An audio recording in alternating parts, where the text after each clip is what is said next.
सरस्वती ज्ञान कोश में आप सबका हार्दिक स्वागत है। बच्चों, आज हम महाकवि भारवी प्रणीतम किरात अर्जुनियम का तीसरा भाग पढ़ेंगे।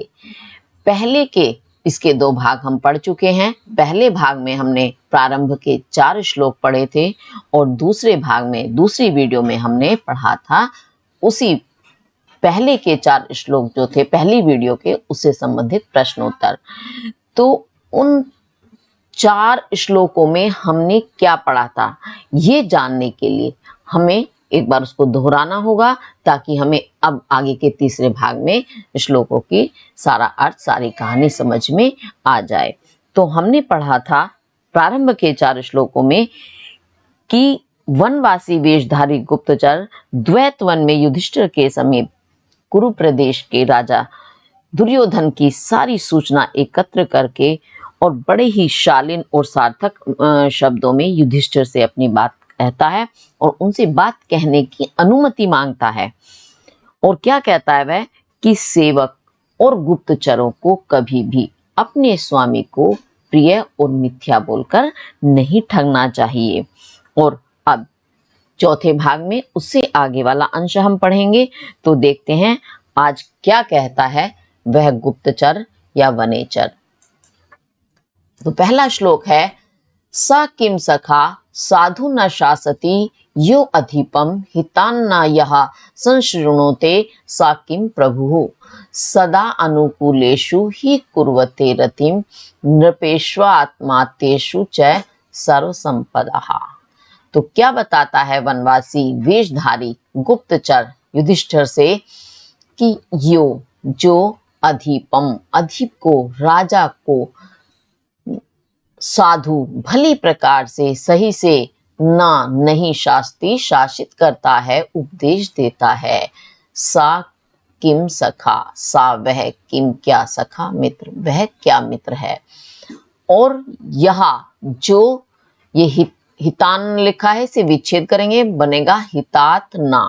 तो यहाँ जो हितात, हितैषी से, हित चाहने वालों से, ना नहीं, संशृणोते सुनता है, सा किम प्रभु, सा वह, किम क्या, प्रभु, प्रभु है, स्वामी है, ही क्योंकि ये नृपेशु आमात्येषु लिखा है, विच्छेद करेंगे तो बनेगा नृपेशु जमा आमात्येषु।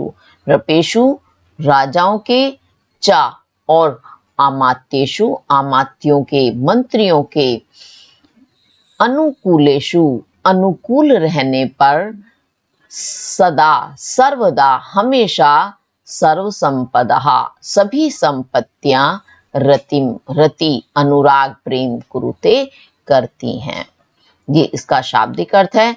अब इसको मैं एक बार अपने शब्दों में बता देती हूँ कि युधिष्ठिर से गुप्तचर कहता है कि जो राजा को, जो मित्र राजा को सही उपदेश नहीं देता है, सही राह नहीं दिखाता है, वह कैसा सखा है। सखा यानी मित्र।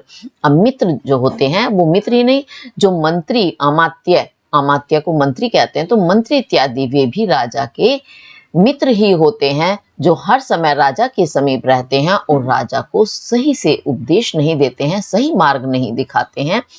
तो वे कैसे मित्र हैं, अर्थात मंत्री इत्यादि वो कैसे मित्र हैं, वो अर्थात बिल्कुल बेकार हैं, किसी काम के नहीं हैं, क्योंकि वो राजा को सही मार्ग का दर्शन नहीं करा रहे हैं। और उसी प्रकार वे मित्र जैसे काम के नहीं हैं, उसी प्रकार वह प्रभु, वह स्वामी या राजा जो हितैषी लोग हैं उनकी बातों को भली प्रकार नहीं सुनता है, सही से नहीं सुनता है, तो वह कैसा स्वामी है। अर्थात वह तो बिल्कुल बेकार है, जो वो सही बात को सुन ही नहीं रहा है। जब वो सही सुन नहीं रहा तो वो सही मार्ग कैसे अपनाएगा, कैसे अपनी जनता का, अपनी प्रजा का कल्याण करेगा। तो ये इस पंक्ति का ये भावार्थ है।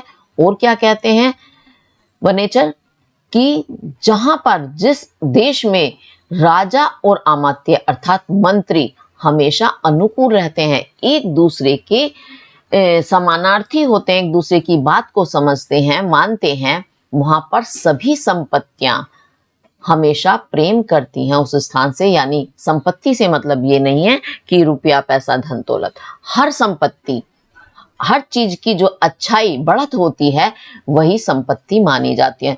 तो जितने भी प्रकार की संपत्ति हैं वे सारी संपत्ति उस स्थान से प्रेम करती हैं। प्रेम करने का मतलब क्या है, वे स्वयं वहां पर आने लगती है।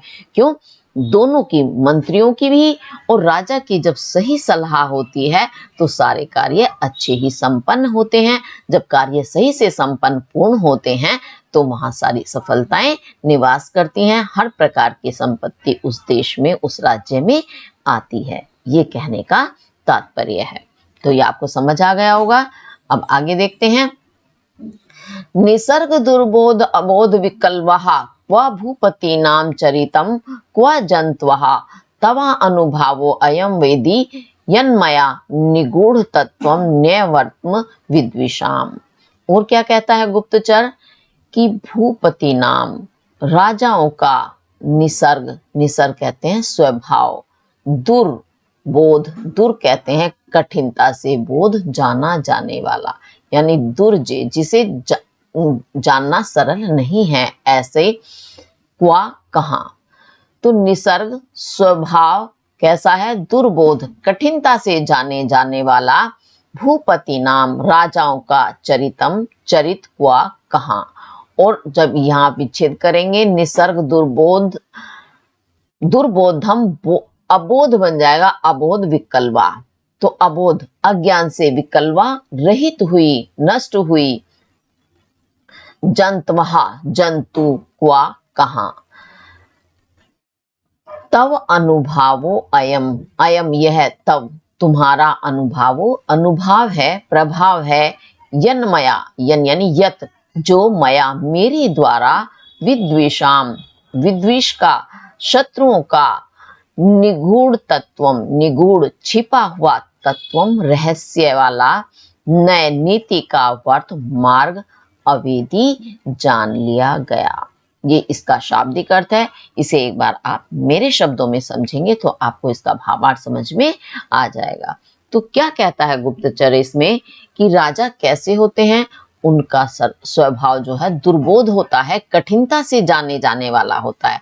क्योंकि सीधा साधा सरल स्वभाव होगा तो उस व्यक्ति को तो सभी जान जाते हैं, उसके भेद पहचान जाते हैं सभी।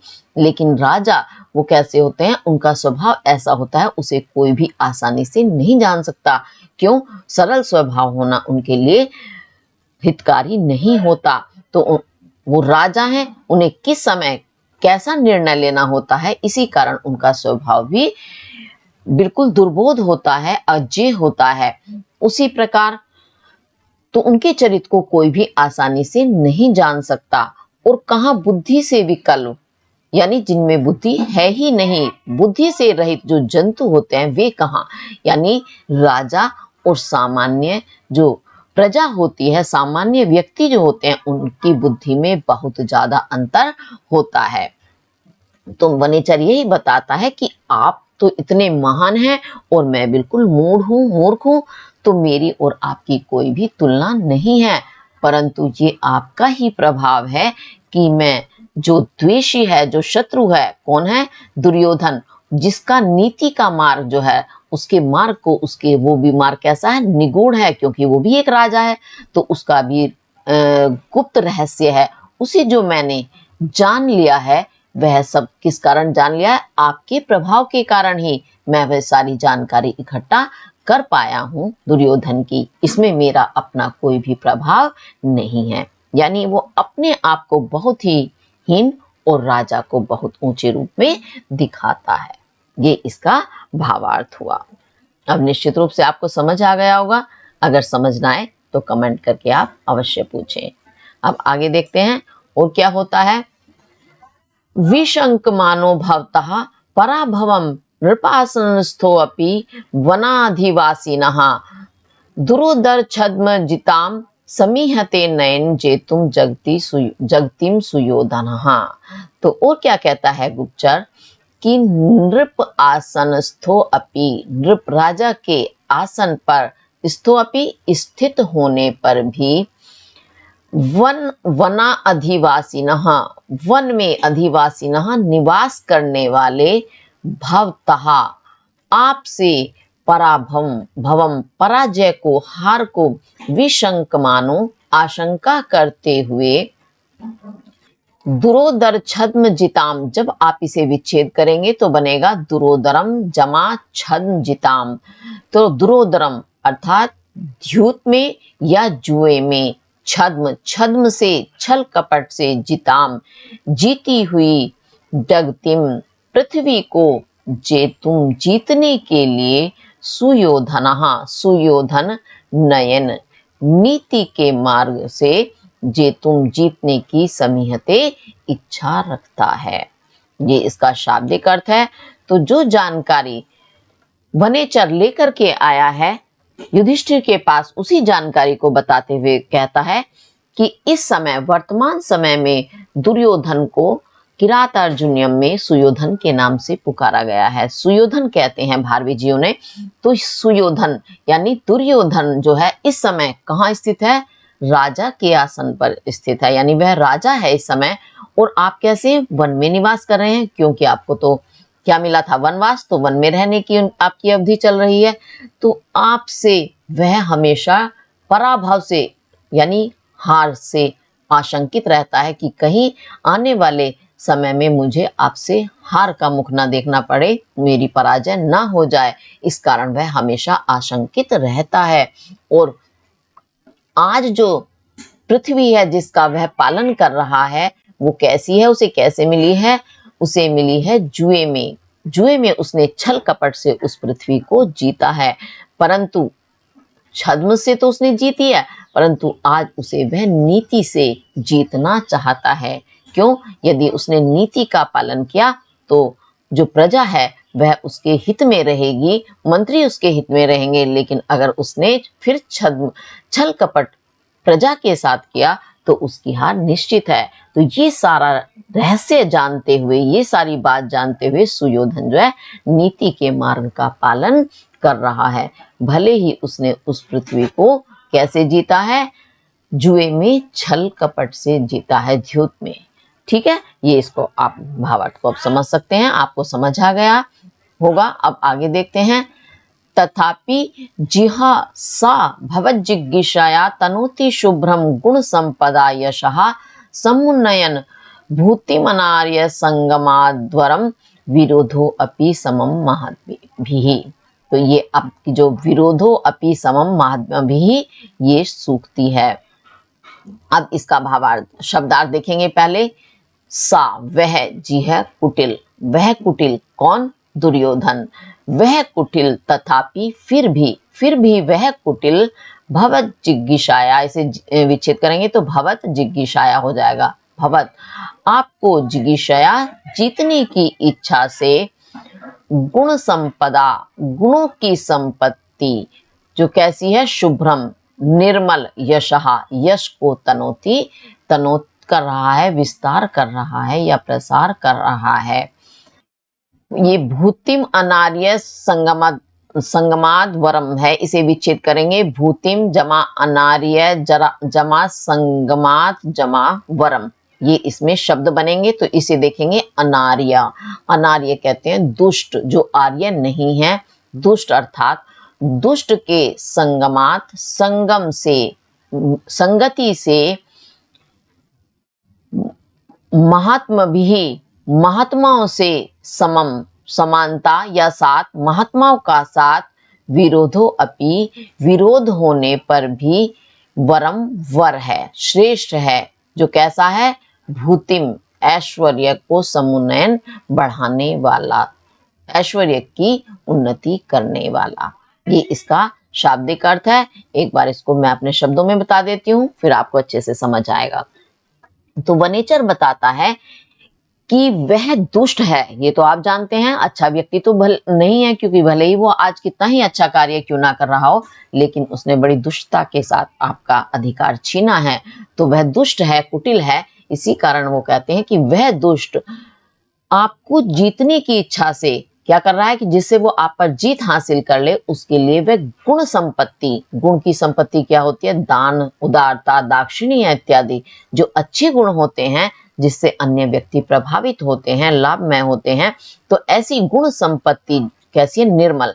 उस गुण संपत्ति से यानी दान दाक्षिण्य आदि अच्छे गुणों से निर्मल यश को तनोती विस्तार कर रहा है, बढ़ा रहा है, यानी उसका निर्मल यश बढ़ रहा है, क्योंकि वह प्रजा के साथ दान दाक्षिण्य इत्यादि जो भी सद्गुण हैं उनका व्यवहार कर रहा है। जहां जिसको जैसी आवश्यकता होती है वैसा ही उनके साथ वह व्यवहार करता है। और महान लोगों का साथ कैसा होता है, जो हमेशा ऐश्वर्य को बढ़ाने वाला होता है। तो ऐसे महान ऐश्वर्य को बढ़ाने वाले महात्माओं के साथ विरोध भी श्रेष्ठ होता है। तो कहने का तात्पर्य क्या है कि अगर हम किसी बुरे व्यक्ति की संगति में ये सोचते हैं हमारी मित्रता है, ये हमारा भला करेगा, नहीं, वो अच्छा नहीं है, क्योंकि दुष्ट व्यक्ति दुष्ट होता है। हम उसकी संगति में रहकर स्वयं भी दुष्ट बन सकते हैं, हम कुमार के गामी हो सकते हैं। लेकिन जो महान व्यक्ति होते हैं, ऐसे बुरे व्यक्ति की मित्रता से अच्छे व्यक्ति की शत्रुता ज्यादा श्रेष्ठ मानी जाती है, ऐसा हमारे शास्त्रों में कहा जाता है। वही बात यहाँ भारवी जी ने कही है कि महान व्यक्ति का विरोध भी श्रेष्ठ है दुष्ट व्यक्ति के संगति के अपेक्षा। और वो हमेशा महात्माओं का साथ कैसा होता है, वह हमेशा हमारा ऐश्वर्य, हमारी धन संपत्ति, हमारी प्रगति करने वाला होता है, क्योंकि महान व्यक्ति कभी भी छल कपट हमारे साथ नहीं करते। अगर शत्रुता है तो वो खुलकर शत्रुता का ही भाव रखेंगे, पीठ पीछे वार नहीं करेंगे। जबकि दुष्ट व्यक्ति जो है हमें कहीं भी धोखा दे सकता है और उसकी संगति में हम दुष्ट स्वयं भी हो सकते हैं। तो ये आपकी सूक्ति है, इसकी व्याख्या भी आप अच्छे से कर लें। अब निश्चित रूप से आपको ये समझ में आ गया होगा। अब आगे देखते हैं और क्या कहता है। वनेचर कृता अरिषड वर्ग जैन मानवीम गम्य रूपाम पदवीम प्रपित सुना विभज्य नक्तन दिवमस्त तंद्रिणा वितनयते तेन नयन पौरुषम। अब इसका अर्थ देखते हैं। अरिषड वर्ग, अरि कहते हैं शत्रु, षड 6 वर्ग, 6 वर्ग वाले अरिशत्रु को जयन कृता जीत करके, ये मानवीम गम्य रूपाम है, इसे विच्छेद करेंगे तो बनेगा मानवीम जमा अगम्य रूपाम। तो गम्य जिस तक पहुंचा जा सके, अगम्य जिस तक पहुंचना आसान ना हो। अगम्य यानी सरलता से ना पहुंचने वाले, मानवीम मनु के, पदवीम पद्धति को, प्रपित सुना प्राप्त करने की इच्छा से, ये नक्तन दिवम तंद्रिणा विच्छेद करेंगे तो नक्तम जमा दिवम जमा अस्त तंद्रिणा बनेगा। तो अस्त नष्ट हो गई है, छिप गई है, तंद्रिणा आलस्य जिसका, अर्थात आलस्य रहित, नक्तम रात्रि, दिवम दिन का, विभज्य विभाजन करके, तेन उसके द्वारा, उस दुर्योधन के द्वारा, नयन नीति पूर्वक, पौरुषम पौरुष का, पुरुषार्थ का, वितनयते विस्तार किया जा रहा है। अब इसका हम शब्दार्थ देखते हैं। ये शब्दार्थ देखा, अब इसका हम भावार्थ देखेंगे, आपको बात तब समझ में आएगी। षड वर्ग अरि यानी 6 वर्गों वाला शत्रु। 6 वर्ग वाला शत्रु कौन होता है, जो हमारे अंतःकरण में, हमारे हृदय में स्थित होता है। वह षड वर्ग वाला शत्रु जो है अंतःस्थित कौन सा है, वह वर्ग जान लेते हैं हम। काम, क्रोध, लोभ, मोह, मद और अहंकार, ये 6 शत्रु होते हैं। इनका एक वर्ग है, समूह है, जो हमारे अंतः स्थित होता है। तो जब तक वो हमारे अंदर स्थित है तब तक हम किसी भी अच्छे कार्य को पूर्ण रूप से, सफल रूप से नहीं कर सकते। और जिसने इन शत्रु के वर्ग को जीत लिया है वह बहुत ही महापुरुष बन जाता है, हर कार्य को बड़ी अच्छे से सफलता से कर पाता है। तो ऐसे ही दुर्योधन ने शत्रु के इस 6 वर्ग को जीत लिया है। और मनुष्य का जो मनुष्यों के क्या कहना चाहिए, बुजुर्ग हैं, बुजुर्ग यानी हम, जिनकी हम संतान हैं, जो हमारे पूर्वज हैं, मनु की हम संतान कहलाते हैं। तो मनु ने वो पद्धति, वो मार्ग बनाया था जिससे कि प्रत्येक मनुष्य का कल्याण हो, क्योंकि हम उनकी संतान हैं। तो हमारे जो बुजुर्ग होते हैं, जो हमारे पूर्वज होते हैं, वो यही चाहते हैं कि हमारी संतान उन्नति की ओर आगे बढ़े, हमेशा उन्नति के मार्ग पर बढ़ती जाए। तो उन्होंने ऐसा ही मार्ग चुना जिससे कि मेरी आने वाली संतान आगे दिन प्रतिदिन प्रगति के मार्ग पर बढ़ती जाए। तो वो मार्ग कैसा होता है? बड़ा ही कठिन होता है, उस तक पहुंचना आसान नहीं होता। तो अगम्य रूपा इसीलिए कहा है। तो मनु का वह मार्ग, वह पद्धति जो अगम्य रूप है, कठिनता से प्राप्त होने वाली है, उसी प्राप्त करने की इच्छा से दुर्योधन ने क्या किया? आलस्य को, अस्ततंद्रिणा, आलस्य को बिल्कुल त्याग दिया, यानी आलस्य रहित होकर नक्तम दिवम, रात्रि और दिन का विभाजन कर दिया कि दिन के समय दिन का काम, रात्रि के समय रात्रि का काम। इस तरह से दिन रात को विभक्त करके उसने बड़े ही नीति के मार्ग पर चलते हुए नीति पूर्वक पुरुषार्थ का प्रसार करना, बढ़ाना, विस्तार करना आरंभ कर दिया। यानी पुरुषार्थ करने लगा दिन प्रतिदिन, हर तरह से सही नीति का मार्ग चुन करके। ये इसका भावार्थ है। अब निश्चित रूप से आपको समझ आ गया होगा। अब आगे देखते हैं और क्या क्या किया दुर्योधन ने। सखिनी प्रीति युजो अनुजीविनः समान मानान सुहृदश्च बंधुभिः सा सततम दर्शयते गत स्मयः कृता अधिपत्याम इव साधु बंधुताम। तो उसने और क्या किया? प्रीति युजो, प्रीति प्रेम युक्त होकर, प्रेम से युक्त होकर, अनुजीवी नहा, अनुजीवी कहते हैं सेवक, सेवकों को सखीनेव, सखी के समान, मित्र के समान, सुहृदश्च च, और सुहृदः मित्रों को, मित्र को समान, समान यानी समान, बराबर, बंधु भी भाइयों के, बंधु के समान, माननीय, मानान, सम्माननीय, और बंधुताम, बंधुओं को साधु ठीक, अधिपत्यामेव, अधिपत्य स्वामी के इव समान कृत करके, सा वह सततम, सदैव, सदैव निरंतर दर्श्यते, देखता है या दर्शाता है। और कैसा हो गया है वह? गत स्मयः, गत चली गई है, स्मयः स्मय, अहंकार, जिसका, जिसका अहंकार चला गया है, यानी अहंकार रहित होकर। एक बार इसको फिर से देख लेते हैं। गत स्मयः, गए हुए, स्मयः अहंकार वाला, यानी अहंकार रहित हुआ, सा वह दुर्योधन, सततम सदैव निरंतर, अनुजीविनः सेवकों को, प्रीति युजो प्रीति के साथ, स्निग्ध प्रेम से युक्त, सखिनीव मित्रों के समान, सुहृदश्च च, और सुहृदः मित्रों को, समान बंधुभिः समान बंधुओं के, मानान सम्मान्य, यानी बंधुओं के समान माननीय,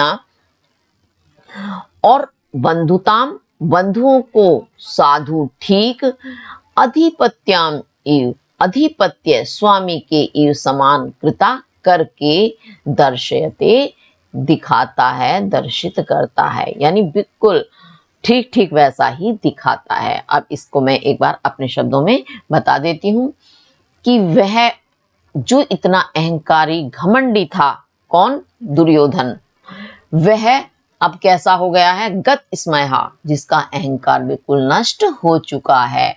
वह सदैव जितने भी उसके सेवक हैं उन्हें बड़े ही अति प्रेम से मित्र के समान देखता है, और जो मित्र हैं उन्हें बंधुओं के समान बहुत ही माननीय रूप में दिखाता है कि ये मेरे बंधु, मित्र जो है मेरे बंधु, बिल्कुल मेरे अपने। बंधु कौन होते हैं? जो हमारे परिवार के सदस्य होते हैं। तो उन मित्रों को वह समान, बंधुओं के समान, बहुत ही माननीय, सम्माननीय रूप में दिखाता है, और जो बंधु हैं उन्हें ठीक ठीक बिल्कुल वैसे ही जैसे सबको दिखा रहा है, ऐसे ही बंधुओं को भी ये कृता अधिपत्यामी, वह इसे विच्छेद करेंगे तो बनेगा कृत जमा अधिपति जमा, अधिपतिम जमा एव। तो अधिपति यानी स्वामी के इव समान कृता करके ठीक बिल्कुल वैसे ही दर्श्यते दिखाता है, यानी उन सबको बंधुओं को जो है उन्हें दिखाता है कि तुम स्वयं मालिक हो, तुम बंधु या परिवार के सदस्य नहीं हो, स्वयं मालिक हो। ठीक ठीक सिर्फ दिखाता ही नहीं है, बिल्कुल ठीक वैसा ही उनके साथ वैसा ही व्यवहार करता भी है। तो ये इसका आपका भावार्थ हुआ। अब निश्चित रूप से मुझे आशा है कि आपको समझ आ गए होंगे। अगर किसी वजह से समझ नहीं आया है तो आप कमेंट करके अवश्य पूछें। और इसी के साथ हमारी आज की ये वीडियो पूरी हुई। इसे लाइक, शेयर और सब्सक्राइब अवश्य करें। और इससे अगली वीडियो में मैं इन श्लोकों से संबंधित प्रश्न उत्तर लेकर के आऊंगी। इसी के साथ धन्यवाद।